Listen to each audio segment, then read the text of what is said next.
Hi, I'm Simple, and this is my updated tier list from the 8.4.0 patch to the 8.5.0 patch. I usually don't do tier lists like in quick succession, but a lot of things have changed.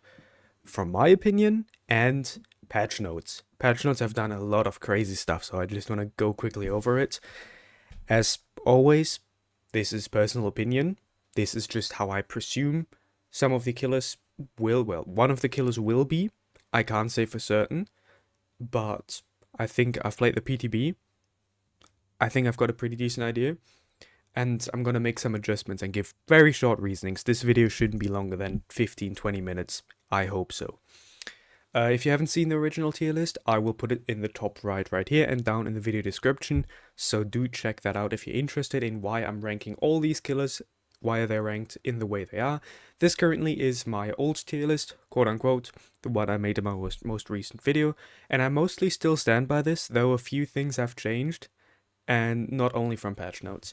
The only difference you might notice is that Nurse and Blight are in an S plus tier and not in the S tier anymore, where previously the top 5 were. I'm not a huge fan of making like A plus, A minus, B plus, B minus, because then it gets too specific, especially on such a game as DbD. It's asymmetrical. You will always have very many factors that go in if your killer's strong or not. Pinhead can feel like an A tier killer, but he can also feel like a D tier, you know? But I just wanted, because some people were confused, they said, hey, I'm looking at this tier list, and why is Billy similar to Blight? Blight is way stronger than Billy, and I just felt like I had to put that a bit more out there. Yes, they are both incredibly strong, but Billy is nowhere on the level of Blight. Blight is still the absolute fucking king of DbD, right next to Nurse. Okay, with that all being said, already yapping too much again, let's just go in and change some obvious things. The most important thing that everyone here probably clicked on the fucking video for. Freddy Krueger. He is considered to be one of the worst killers. Some people consider him to be the worst. I consider him to be the second worst because Skull Merchant exists. But he's bad. He's bad alright. And wouldn't you know it, he got buffed. So, what has changed? In case you've been living behind the moon, Freddy no longer places down dream snares as a trap, quote unquote. He shoots them out in a straight line. You can imagine it similar to Pyramid Head's strike. They also go through walls and down. No, they go up certain elevations, but they don't go down, as far as I know. Like, they don't travel through gaps. They hinder the survivors for, well, on the PTB, they hindered for 4 seconds, which was fine, was pretty good. And it disabled the fast vault, so it can be used as a chase tool, and it was kind of effective, I'm not gonna lie. His falling asleep mechanic was reworked, so you don't have to hit survivors anymore. They don't, there's all that shit no longer happening. Survivors now fall asleep passively, same thing.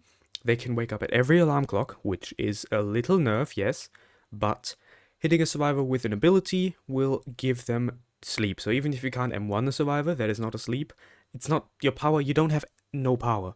You can still use your dream snares, you can still use your pallets, which you have both of now, to make them fall asleep faster.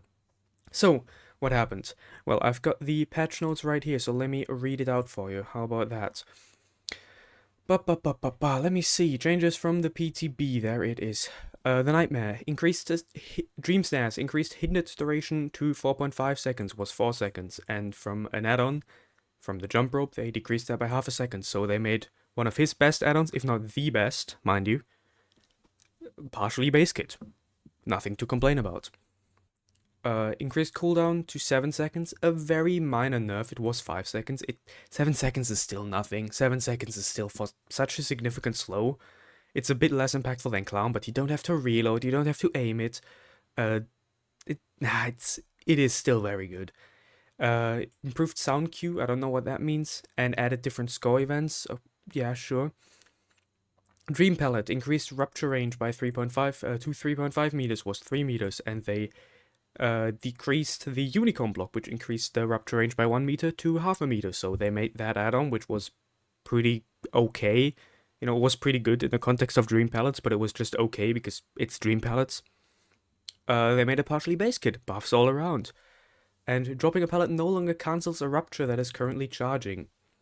That is an amazing change that will actually make a difference. So survivors, when they fuck up, they run into a pallet that you start to rupture.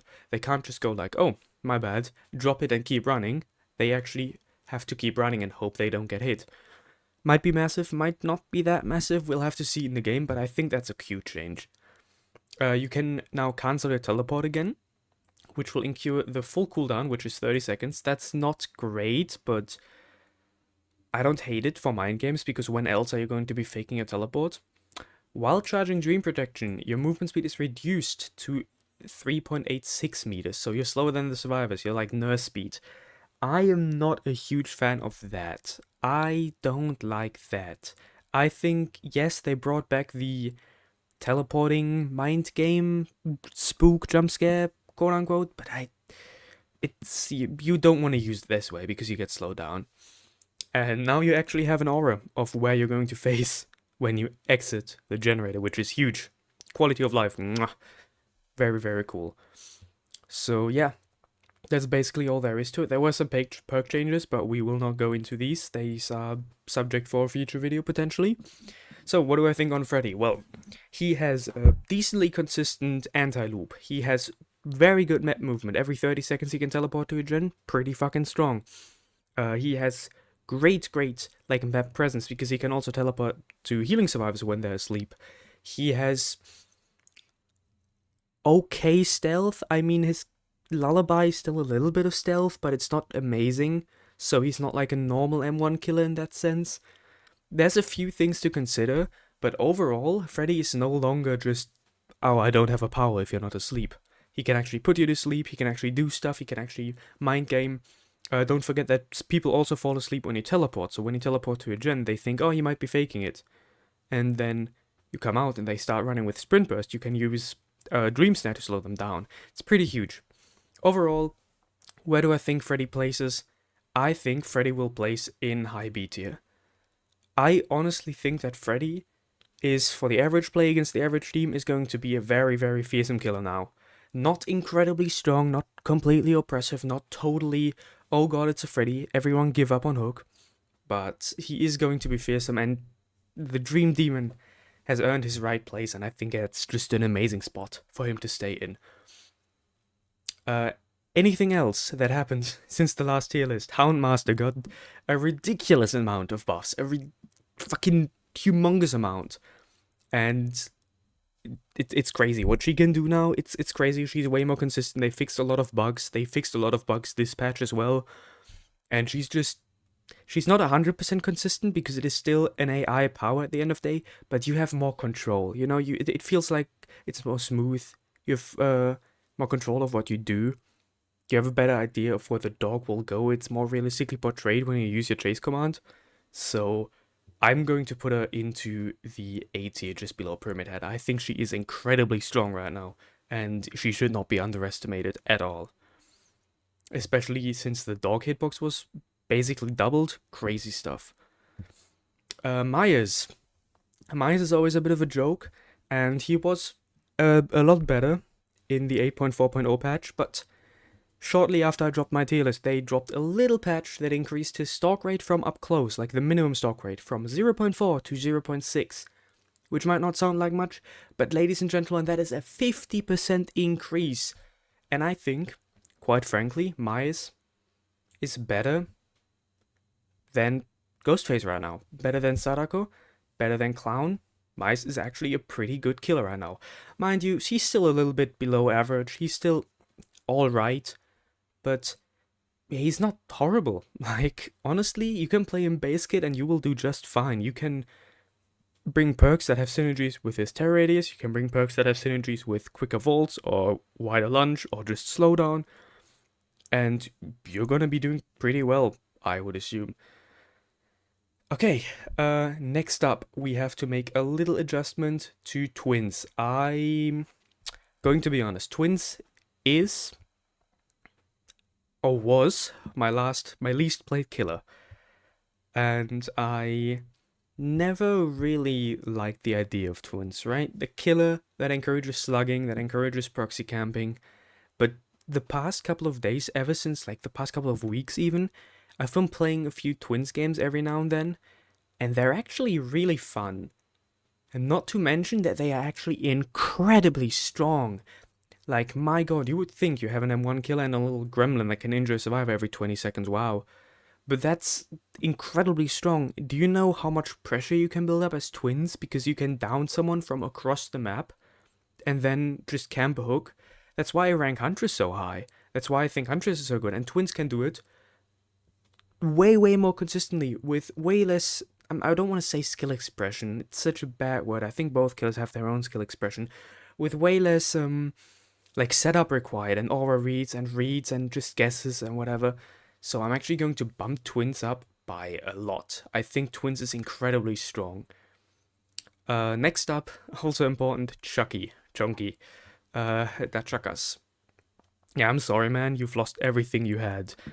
His movement speed was decreased by 20% while in Slice and Dice, and his cooldown got increased by like 3 or 4 seconds. And these seemingly little changes, they add up to a humongous amount. He's just bad now.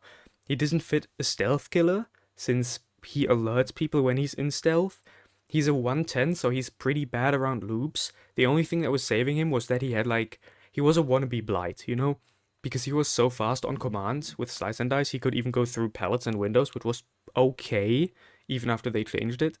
Now it feels bad. You can still flick with him. If you're a good Chucky, you can still do a lot of stuff. But he's just so much less viable now. So I'm actually going to put him down below in the C tier. I still think he's better than Ghostface, but he's really not that strong anymore, really. Next up, we have one more killer that I want to talk about that I rated a little bit too high, which is Wesker. And I lied. Wesker, I think, and Wraith can just switch positions. I frankly think that Wesker is kind of now. I know that some people can do crazy stuff with sliding around loops and objects and rebounding and what do I know, but he's still, at the end of the day, a large terror radius killer with a movement ability that is not incredible in chase. He really shines when you have ping.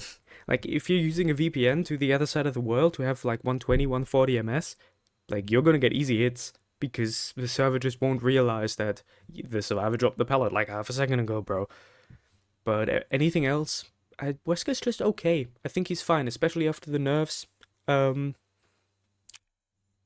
hinder only instead of 8, so you don't even want to chase hindered survivor anymore that badly. 1% infection after unhook for tunneling, it's not that great. Overall, just kind of meh. And Wraith, I made my point in the last video. If you're really curious about it, check it out. I even have timestamps there, so you don't have to watch the entire thing if you think my opinion is completely ludicrous and I'm ridiculous.